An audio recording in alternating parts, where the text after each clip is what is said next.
Hey guys, good morning. So I wanted to go live and talk about grocery shopping and how to do this a little bit more effectively so that you're not spending all of your time in the grocery store and feeling stressed out, and then you come home and you're just like, you know what, I don't have any energy to do anything, let's order a pizza instead. So like I said, nobody has time for all this extra stuff, so let's make this as easy as possible. Hey Aaron, good morning.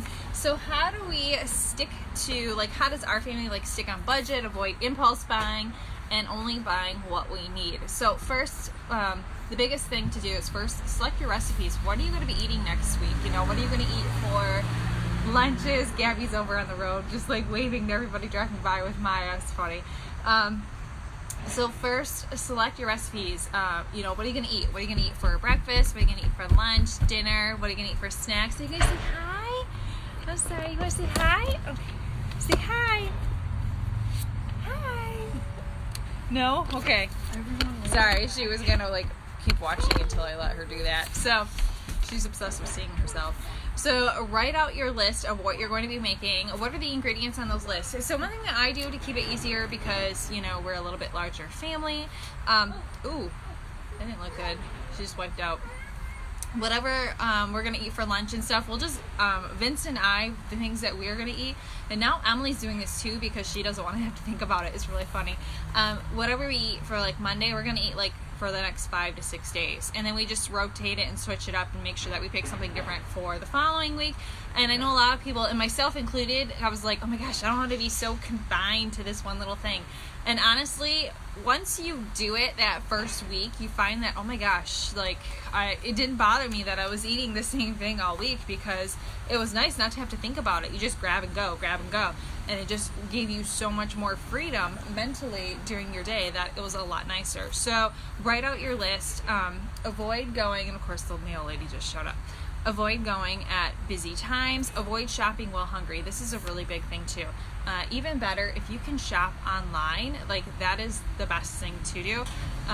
But if you're shopping online, don't do it while you're hungry as well, because you'll still impulse buy. Even though you're not in the store touching, feeling, and all that stuff, you will still end up impulse buying. Maya, get the card and take it to her. Emily's running, or I would be out back so that there was no distraction, so I apologize. Let's see. I created a note. Create your list of healthy snacks too. When you're creating your recipes and stuff, also get the card out for the mail lady and grab the mail from her. Create your list of healthy snacks and stuff. What do you plan to eat throughout the week? What do you plan to eat for your snacks throughout the week? This is one that I miss the snacks part myself pretty much every single week if I don't write it out.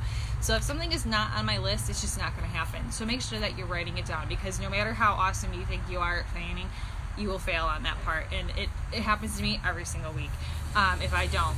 This week, we had to go to the store last night because I forgot sweet potatoes. Something I eat every single day. It's a staple in our diet. My kids eat them. Still forgot them. So a lot of times, I actually talk to people that don't make out a shopping list. They keep it all up here, and then they go to the store and then they forget everything. So that is mistake number one. Hey, Crystal, good morning. So thinking that we can do things from memory. Well, if we were so good at doing things from memory, we would forget half the stuff that we forget. Hello. So if it's not on my list, I won't remember it at all. And once I get to the store, if I'm actually shopping, there's this sensory overload, and it's just not going to happen. So best thing to do is just take a moment, recognize, okay, two, if you're shopping in the store, I do online shopping because otherwise I will impulse buy and spend about $20 to $40 more than what I intended to spend. So best thing to do if you are actually going into the store, take that moment the next time you go and kind of recognize where all of the stuff is that you use, kind of get a feel for the aisles. Is it at the beginning of the aisle? Is it at the middle or the end? Or is it, near the back of the store, the middle of the store, the front of the store? Where is each of the items that you are using? And now my husband's coming home. Oh my gosh. All right. So, all of this stuff will be really, really helpful. So set up your list on how you shop, so you're not running from oh my gosh, I forgot pickles, or I forgot pasta, and you're like running to the front of the store, the middle of the store, even though you're in the back or something. It's just gonna make your day so much worse. And believe it or not, it's really easy to miss things when you're not setting your list up that way, so I highly recommend doing that. If you don't know how to, if like you're like, I don't even know how my store is set up like right now, so if you don't know how your store is set up, then just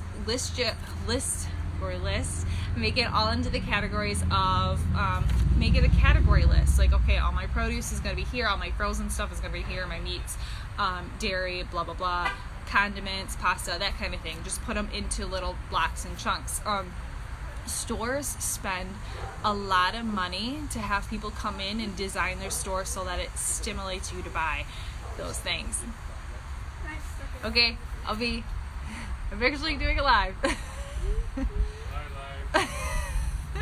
You're staring at me like this, making me really like, ugh. I can't work when you're staring at me. It makes me really anxious.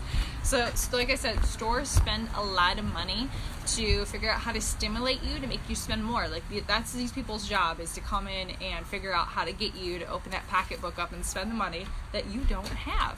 So those end caps. So really, Maya? So when you see like those like really bargain deals and stuff on the page, on an ad, they will always put the best deals, like the 59 cents or whatever it is, to really entice you to come in. And then they will kind of put those things on some kind of end cap, typically near the front of the store, and then they're going to add some things around it that are okay deals, but they complement that item. And the reason why they're doing that is because they know if they can get you in the store to buy those impulse items, they know that they can probably get you to spend 20% more than what you originally tended to do. So a lot of those end caps are designed to really stimulate you to want to purchase them and impulse buy. And last night they got my husband, he bought the Oreos, which I ended up eating late last night. So you know what? We were suckered into that one, even though we know better.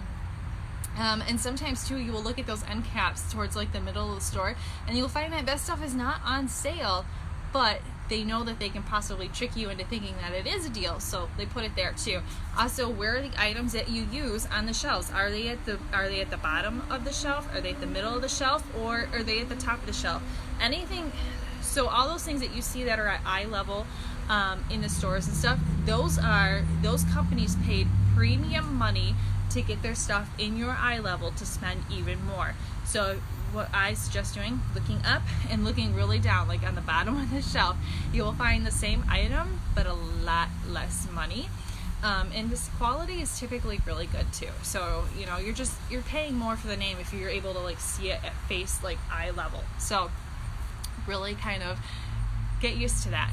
Start looking a little bit differently at things. So why is it like things like we use all the time? Milk and eggs. I don't know how many times we've run out of milk and eggs. I buy 4 dozen a week and we still end up running out of them.